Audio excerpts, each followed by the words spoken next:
अस्सलाम वालेकुम। तो सारे को आप सबको ईद मुबारक। कराची कने घिन के पेशावर तक सवात तक सारे को ईद मुबारक। और आज दे बाहर कोई परहेज नहीं करना। बीपी का मसला है, शुगर का मसला है, तुसा कुर्बानी का गोश्त तुन के खाओ। अल्लाह पाक बरकत रहे से, अल्लाह पाक सेहत रहे से।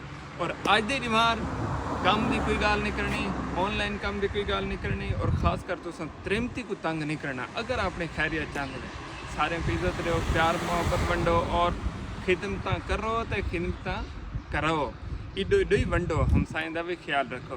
खैर अपने फिरा की तरफों तुम सारे को एक दफ़ा बुला ईद मुबारक। गोश्त वंडी रखो, फ्रिज नहीं भरना, नहीं भरना, नहीं भरना। मैं अल्हम्दुलिल्लाह आज ही वंडाया, मैं कल ही वंडे सा, परसों ही वंडे सा, ले लैन लगे खने। तुसा ही वंडा ही रखने, फ्रिज नहीं भरना। अगर ज़्यादा भरने का शौक है एक ले ला बिया, लेकिन फ्रिज नहीं भरना। एक दफ़ा बुला सारे को ईद मुबारक।